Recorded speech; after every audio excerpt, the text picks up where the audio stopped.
Malawi today. Yankulu mbili yodi chinangofutika pasefe tisiye kulankhula alankhule okha president chifukwa regional governor amene walankhula regional governor tikulandireni kwina kulikonse kumene muli pano pa Malawi lero. Tikupitirizabe kukupasirani nkhani zimene zikuchitika ku chipani chimenechi cha UTM. Mu video ya mbuyoyi imene yangopita kumene takulongosolerani zokhuzana ndi mpungwepungwe umene ukuchitika ku chipani cha UTM. Apa takubweseraniso ka video kena kamene kakuonesa Kambala ndi mmodzi mwa amene akufuna kupikisana nawo pa president wa UTM. Nde anawonso anayitanisa msonkhano okopa ma delegates kumeneku nawo kunali amayi awa amene ayima apawa amene ndi mmodzi somwe akuluakulu wa chipani chimenechi cha UTM. Iwowa amauzana kunena kuti akuluakulu chinthu china chilichonse chimakhala ndi muno wake, ndipo mwini wa chipani cha UTM ndi Honorable Kambala. Nde amayi walongosola zambiri makamaka amaloza nsozala kukhala ngati akabambe kunena kuti iwo ali ngati mlendo ku chipani chimenechi cha UTM. Akuti malemu Chilima anazunzika kwambiri ku chipani cha DPP makamaka ndi anthu amene abwera iwo anagwisa ntchito mawu oti mlendo amene wachokera ku Cholo kukhala ngati kuti akupanga lifa kuti ndi amene anazunza Chilima mpaka kutuluka chipani cha DPP ndi kuyambisa chipani chawo cha UTM. Nde akunena kuti chipani chitisapereke mpata kusankha alendo kuti achisogolere chifukwa chonena kuti azatulukira pamawa. Iwowa alongosola zambiri moti ningofuna yankulu ambiri yodi chinangofutika pasefe tisiye kulankhula alankhule okha president chifukwa regional governor amene walankhula regional governor mawaja mwalankhulawo.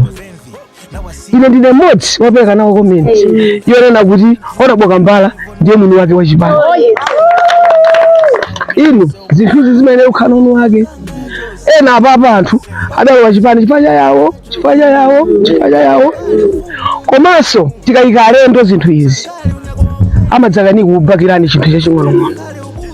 Chitsanzo ndi dzana tinali ku koti kwadziwika kuti wachipani anali kuti kumene kodi kumene kuja adamangidwa alendo tikadapitako. Ine nkhani imene inandibwezera pang'ono mbuyo ndinaona mmene tidazunzikira naye Chilima ali ku DPP. Chilima ucha ine ndali ku DPP ndali director wa machigawo chapakati 2014 boma limene kuti liwine limachokera nyumba mwanga ndi dali office amaonga akudziwa ndakafika nawo ku America amenewo amaongawo nthawi imene ijayo mmene adazunzikira amene ujayo mmodzi wa iwo amene adapangitsa kuti Chilima azunzike kwambiri ku DPP ni candidate amene ochokera ku Cholo kuti ali mu president wa UTM.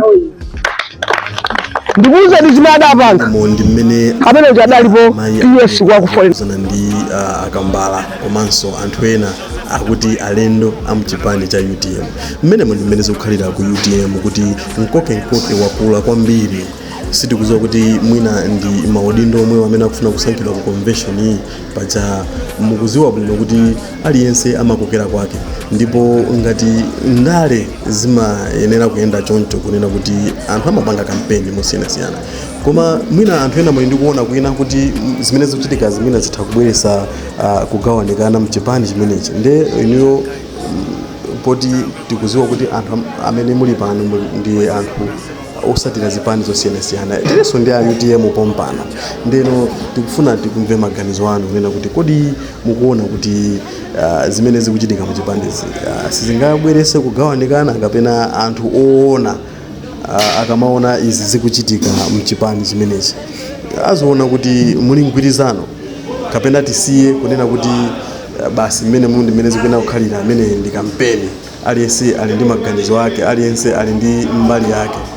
Koma nanga mpaka na kumafika onena stage yonena kuti chipani chimenechi ndi chawa wakuti zimenezi ndikuona ngati kunena kuti zimene zitha kubweresa kugawanikana. Nde ifeyo timabwera pano tilibe mbali na iliyonse, timaponya zinthu za chipani zosiyanasiyana pano. Nde kuti joina kumene kuti subscribe komanso kupanga share ndikupanga turn notification bell kuti tikaponya ma updates ena aliwonse azitha kukupezani mosavuta. Tikumanenso chikao china yonena kuti ona Kambala ndiye mwini wake wa chipani.